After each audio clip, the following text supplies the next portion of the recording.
info in our house, baby. Let's go. All right, so let's go into our next set of topics right here as far as like on the Mass Steel podcast right now. Training camp battles right now as we look at it.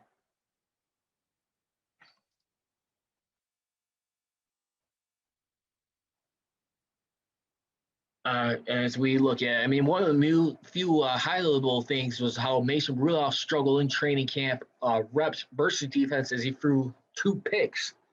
And according to Dale Lally of DK Pittsburgh Sports, he connected with Chase Claypool on a jump ball touchdown over Cam Sutton.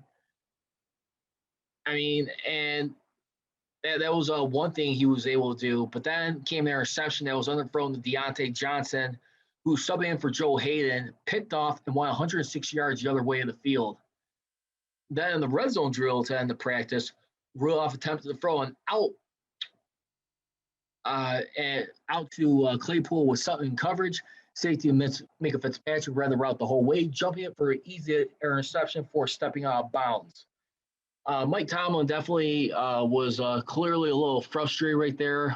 But as you can expect right now, I mean, what's been all the optimism, all the hype has been around Dwayne Haskins. I mean, former first-round pick. I mean, that they got, thanks to the Washington football team, releasing him during last season, I believe it was. I mean, this guy was a first-round pick, 15th overall, coming out of Ohio State right now. And a lot of people are attributing, like, the environment he had in Washington. I mean, listen, I mean, his numbers are what they are. I mean, the most starts that he was able to start in his career were 7. That was back in his rookie season, back in 2019. I mean, threw 7 touchdowns, 7 interceptions that year.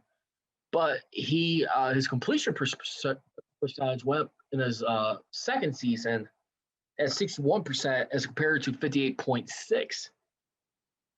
Now you gotta think right now too. I mean, and then, the encouraging thing too. I mean, he took lesser hits back in the second season with 20 sacks. But I mean, I think just take care of the ball right there. I mean, definitely one thing that was just definitely standing out. I mean, and speaking of Dwayne Haskins in here, I mean, when we look at it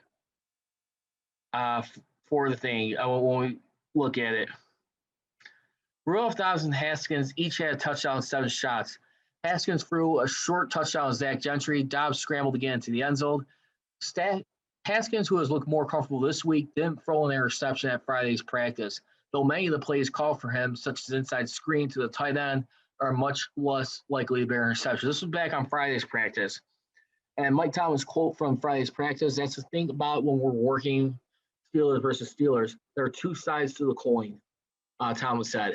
Although it may be a good day for the defense in terms of getting the ball, we talk the offense about securing it and vice versa. A good day for the offense in terms of protecting the ball.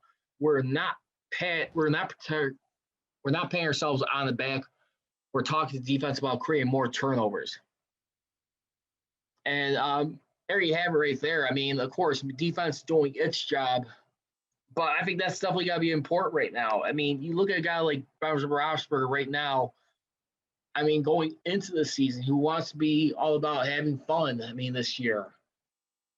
I mean, just going back, I mean, just enjoying playing the game of football. And there are some people who are a little concerned in the media, where it's like Chris Broussard or Brandon Marshall right there. I mean, individually, I mean, that's fine, but about, like, what are you going to be doing for the rest of your team? And I do feel right now when we look at it, for the most part, I mean, listen, I mean, I don't think anyone wants to experience a pitfall where Ben Roethlisberger is out. I mean, he's down and out. You have no quarterback other than your backups right now. I mean, Mason Rudolph, still a little iffy right now to really say what he's going to be able to do this season. But then also, too, I mean, like, Dwayne Haskins, can he do enough to impress in the offseason? Can he push Mason Rudolph? The bigger question right now. And I gotta think that's got to be a yes right now. I really do. I do feel like right now we look at the whole overall makeup of this team right now, listen, I mean, they got a lot of stuff to like really like take into consideration right here. I mean, it's just not just the fact that when you also look at it right now, aside from this, I mean, you definitely got to be a lot more poignant. I mean, with game plan, be a lot more creative, outside the box thinking. But I mean, listen, 2 years ago was a rehearsal, in my opinion, what life would be without Ben Rossberger. I mean, almost made the playoffs right there, but you saw how much everybody really had to contribute right there. I thought the run game at times was doing decent, like being piss poorly mediocre. I thought the only encouraging sign that year was Benny Snell that year. I mean, I'll say James Conner. I mean, Benny Snell in his rookie year, especially like late down the season, he was definitely picking up some good first downs right there. I mean, his rookie year, I mean, he rushed for 426 yards, gaining 3.9 yards attempt, 32.8 yards a game. He only had 2 touchdowns, but still, I mean, I thought like his rookie season was not that bad, especially when he started in 2 games, playing in 13 games that season. I mean, listen, I mean, there was just times. I mean, he was pivotal, I think, in the game, like say against the Bengals. I mean, the Browns, the Cardinals. I mean, there was just times where when Benny Snell was starting to heat up, he was really coming through and really getting in the zone. But right now, Najee Harris, right now, I mean, you got to think that's got to be the key for this year is those short yard situations that they've been struggling on. Now, as far as like Saturday's practice, I mean, with everything going on right now, as mentioned, Chuks Okorafor, he was in full gear again, as was Kevin Dotson. BJ Finney was not practicing. Remember, he's also one of the backup centers on this team too. They also got joined by Trey Turner and Zach Banner. Jason Hausnauer's in full pads today. Hausnauer, he has been out. He had been out with a left knee issue. Rudolph was 0 for 3 in 7 shots, but Claypool and Johnson dropped touchdowns. Haskins was 0 for 2 for a bad interception to James Pierre, but he would have been sacked by Jameer Jones. Josh Dobbs threw 2 touchdown passes, both to Kalen Ballage. Zach Gentry showed off his bigger body and strength during tight end edge run blocking drills after a slow start. Freiermuth did better in one-on-one blocking against Alex Highsmith, Jameer Jones. Chase Claypool finished off the one-on-one receiver and cornerback blocking by pancaking Justin Lane. Now, there were a couple of fumble snaps in the 11-on-11 run drill. Green, the Roethlisberger, had a bad one on the first play. Rudolph and LeGlue, another. Najee Harris, remember, like I said, he had a 5-yard run in the 11-on-11 drill versus Cam Hayward. Cam Hayward, like I said, remember, he escaped a tackle 3 yards in the backfield. Man, another guy missed and wound up gaining 5 yards. Najee did. And Cam, who was saying that I'm not surprised, I'm just pissed at myself for not making the tackle, according to Hayward. He was later asked about the play again and elaborated. The thing I loved about Najee, even in college, he was able to fight for extra yards even when his offensive line missed a block or two, according to Hayward. He made me miss and got 5 yards. I hate it now, but I'll love it in the regular season. And he has been definitely making those plays pretty much on a daily basis as of late. I mean, at camp. I mean, if a play was blocked for 3 yards, Harris got 4. If it's been blocked for more than that, well, he breaks off a long run as he did Saturday afternoon at Heinz Field, where he took a handoff and went off the left side to where 2 tight ends were stacked and turned into a 25-yard run before the defender made contact. I mean, that's the thing you got to be loving about this guy right now. First-round pick, I mean, for this team right now. I mean, the Steelers, did select, going into this right now. And Yeah, I mean, I think you have to be encouraged right now. I mean, for this guy who's been the 24th overall pick, knew a running game was going to be needed. But I got a feel right now, pretty darn confident. I'd also like to see like more out of the tight ends too. I think the tight ends are definitely going to be a more telling tale as this time goes on, if you ask me. Because let's not forget too. I mean, for over 5 years, I mean, without the services of retired legendary tight end Heath Miller, who's been a damn good security blanket for Ben Roethlisberger. I mean, the Steelers, we thought they had it with Ladarius Green back in 2016. Didn't really work out as much. He had the concussion issues going on, and he was not in a square place. I mean, in a mental spot that year. I mean, still, I mean, when you look at it like right now, too, I mean, Eric Ebron, he's still the number one guy on the depth chart, followed by Pat Fryermuth right now, who looks to be probably giving some competition right now. I mean, Eric Ebron along with Deontay Johnson. And I know this is going to frustrate a lot of people, but when we look at it, too, I mean, at the end of the day, I mean, these guys right here, no matter what you say, I mean, who were the top suspects and drop passes a year ago, especially late down the stretch of the season. It was not good. But I mean, listen, I mean, and you got Vance McDonald too, who also recently retired. I mean, shortly after Marquise Pouncey did. I want to see the tight ends come back into play because right now, I mean, when you currently look at the depth chart right now, it looks like they're going to be going in with a three receiver set. You know, of course, slot receiver, then your two wideout receivers, and then your tight end. But I really would like to see what Firewolf could do. I mean, like if how much his number will be called up. I mean, if Eric Ebron starts to struggle, I have a lot more confidence in Eric Ebron this year versus I did a season ago. I thought Eric Ebron started off well, to be honest with you. I think it's just unfortunately once things started to spiral out of control. I mean, you saw what happened around there. I mean, just everyone was just like stunned right there. I mean, just not having any control of just like owning the line of scrimmage right there. I mean, offense was just becoming way too predictable. I mean, as evident when we look at those games, I mean, where the signs started coming up, it started coming up against the Ravens right there.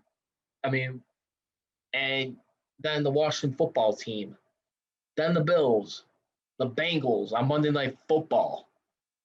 I mean, that was another embarrassing loss. I mean, that year outside the Browns playoff game. And well, when we like recap that season, I mean, the stuff that they easily could like locked up a lot sooner, especially the division and everything. They were a team that were just in total shell shock mode. I mean, for the most part. I mean, Ebron, I gotta believe for this season. I mean, like Deontay Johnson. I mean, Deontay Johnson. Speaking of which, I mean, he has been practicing catching with tennis balls, trying to correct his drops. Still dropping a few right now, but I still gotta believe right now he's gotta be one of the receivers who's gonna be on the come up this year. I really do. Because I mean, Bob definitely seems to think right now that Chase Claypool will definitely be getting a lot more and more better.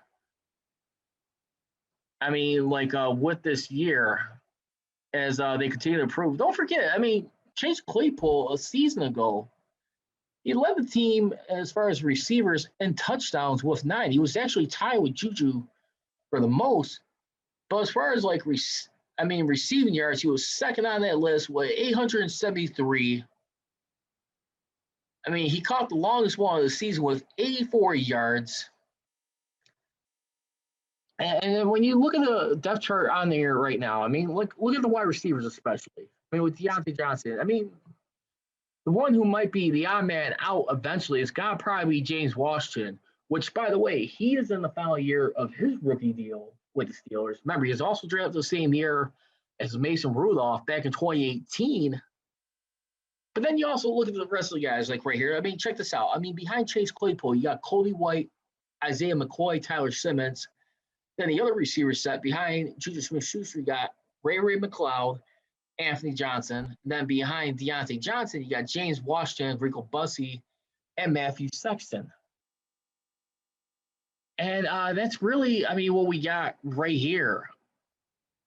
And I think for the receivers, I mean, definitely I want to see more tight ends get more involved. I mean, is this going to probably be a year where we see them go back to that gritty, tough-nosed Steeler football for this season? I got to believe this is finally where it does return back to that, if you ask me. But at the same time, too, everybody is going to continue to start with the offensive line, how they continue to block, and how they continue to open things up, make Ben Roethlisberger feel comfortable.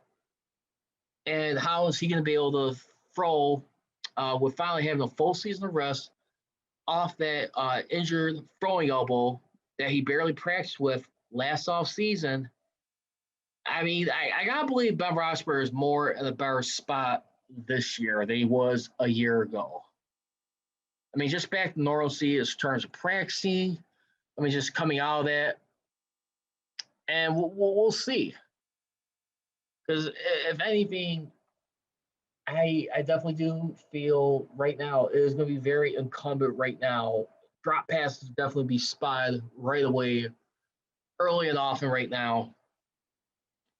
I mean, it's just make sure Ben Roethlisberger doesn't throw the ball as many times. I mean, you talk about these guys like dropping it, but I mean, how much is that attributed to him? I mean, for this season, I mean, last season throwing the ball 608 attempts. I mean, he had at least, including the season that he came back, 4 straight seasons in a row of 500 or more attempts, passes being thrown. 675, which was an insane amount back in 2018, despite throwing for over 5,000 yards, and then 608 yards last season. I mean, yes, he was getting rid of the ball a lot quicker, but I got to agree with a lot of people in the national media. I'll still ride with this guy. I mean, I'll still roll the dice with Ben Roethlisberger, as many people in Steeler Nation would. But anytime you continue to throw like that, guess what's going to happen all over again eventually at some point? You're going to put more pressure on yourself, a guy who's 39 years old. And I'm not sure if I want to see a guy who's be, if he sticks around, if he plays at the age of 40, which I anticipate he might. I'm not sure if this is his last season or not. I mean, at the age of 40, is he going to still be making these kind of throws? I mean, throwing that many times. He has to wise up. I mean, is it true that, I mean, not having Le'Veon Bell has put a lot more anticipation, pressure on him to really carry this team, to play that hero role? So I definitely do feel like Ben Roethlisberger, when he comes in at times, despite having fun, I mean, with his teammates playing, he feels like he has to be a superhero. Like, he has to be Superman. He doesn't have to be Superman this year. Get everything in order. He doesn't. I mean, right now, it's all about trust your teammates. If you can't follow a formula similar like how New Orleans Saints did, they're not expecting the Steelers to call that style of offense with Matt Cannon and stuff. That's a whole other story. But, I mean, when you also look at it, too, I mean, let's also look some other stuff on here. I mean, like, what the coaches on this team. I mean, outside right now of the depth chart, when you look at Matt Canada, you got Mike Sullivan, who's in his first year as quarterback coach, Alfredo Roberts, also Eddie Faulkner, Adrian Clem, Chris Morgan right now. I mean, these are the new guys right now as far as, like, on the offense side of the ball. 5 new coaches at positions. I mean, Matt Canada's first year as offensive coordinator, Sullivan's first year at tight end, along with Alfredo Roberts at tight end. And then you got Adrian Clem, offensive line, Chris Morgan, assistant offensive line coach. Then on the defensive side of the ball, you got Grady Brown. That is going to be the $1 million question right now. what this man can come up with. And to be honest, with you, I like to see how much these wideout practices are running right now to get the run blocking going to help out the run game. That is going to be pivotal. Now let's go ahead and wrap up right now with the Steelers Hall of Honor announcement for the class of 2021 as we look at for the time being. I mean, for this. I mean, you look at it right now, the latest people announced in the Hall of Honor for this year's class, it was tackle John Kolb, four-time Super Bowl champion who played 13 seasons with the Steelers. And then you have wide receiver Lewis Lips, not a Super Bowl champion, but he made the Pro Bowl twice. Then you got Carnell Lake, member of the All-Decade team. He also played 13 seasons from 1989 to 2001. Made 5 Pro Bowls, 1 All-Pro. Then you got, last but not least, the guy who's battling ALS, former tackle and retired broadcasters right now, Tunch Ilkin. And you heard right here, Charles Brad's Richey here, the Man Steel podcast, one of the first early proclamations about Tunch Ilkin getting into the Steelers Hall of Honor.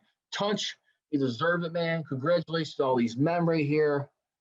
And don't forget, like last year too, they were going to have the Hall of Honor, but due to the pandemic, they couldn't have it. But don't forget, let's do a reminder. Join these men. This will be on, by the way, it'll be the weekend for the Hall of Honor going into this year.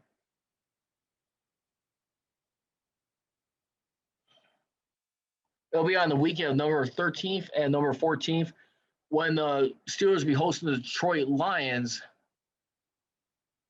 this year. And the Steelers, they'll be hosting the Detroit Lions in November. And that game will be on November 14th that year. And that'll be their Week 10 opponent right there at Heinz Field. So that game is going to be on Fox for November 13th for November 14th. And don't forget, the 2020 class you also have in there. You got James Ferrier, two-time Super Bowl champion from 1997 to 2011, playing 15 years altogether. I believe he came over to the Steelers back, let's see, for James Ferrier back in, let's see, 2002, I want to say it was. Take a look here. Let's recap that. Yeah, 2002 was his first year, so he played 10 seasons with the black and gold. And you also got Greg Lloyd, too, the other half of the dynamic duo for those 3 magical seasons with Kevin Green right there, late Kevin Green. God rest his soul. Yesterday was his birthday. Happy belated birthday, Kevin Green, by the way. Greg Lloyd, who made 5 Pro Bowls, 3 All-Pros for the Steelers team. Also, him and Kevin Green were huge and pivotal, bringing them to their Super Bowl since 1980. So they ended a 16-year drought at that point, even though they got beat by the Cowboys. You also got Troy Polamalu, who's in there, who will be going to the Hall of Fame this year. Hopefully, he'll still be live and in person in Canton. Plus, you also have Mike Wagner, 4-time Super Bowl champion, 2-time Pro Bowler. Troy Polamalu is the only member of the All-Decade team for the class 2020, and then Colonel Lake for 2021.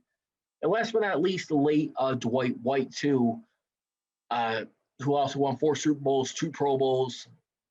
And that's about it right there. So once again, congratulations to all these men, especially the class of 2021. I can only say, too, I mean, when watching these Steelers or even just listening to them on radio or just hearing Inside the Locker, Tunch Ilkin for me personally, he's definitely a guy who started me a lot more into my broadcasting career, someone who I enjoyed following a lot. And just goes to show you, too, I mean, just how severe any type of sickness or health issue, I mean, could, like, really affect us all as a whole. And, Tunch, I hope you're having a safe and fun weekend. Continue to pray for you, my man. And basically, too, I mean, when we look at, I mean, Art really had this to say. It was a special day to announce the 2021 Hall of Honor class. Art really did go on to say 4 great Steelers, longtime contributors to the organization, 3 of them on and off the field. John Cole played on the great teams of the 70s. Obviously, Carnell was with a long time as a player and the coach and made some special plays throughout his career. Lewis Lips played at a time when we didn't win Super Bowls, but he still was a standout performer. And of course, Tunch was not only a great player, was on the field, he had a career off the field as a great broadcaster for us. So that's going to do it right now. So stay with me, be patient. I'll probably come back to you guys on Wednesday. This week's going to be a little bit busier for me personally. But anyway, feel free to leave your comments. Again, you can hit me up on Twitter at MassSteelCGR. You can also follow me on Instagram at MassSteelNation. As we continue to dissect things right now throughout the lane for training camp, countdown to the 2021 campaign. And once again, for the record this year, I'm going to go with 10-7 this year. I'm going to give them no more than 10 wins. I'm going to start them off with 9.5 wins this season for the Steelers. I definitely do feel like they could get 10 if they stay healthy, if they got a formidable group, but they cannot be predictable. So as always, leave it. Don't be trolling. Be rolling. Here we go, Steelers. Here we go. I gone.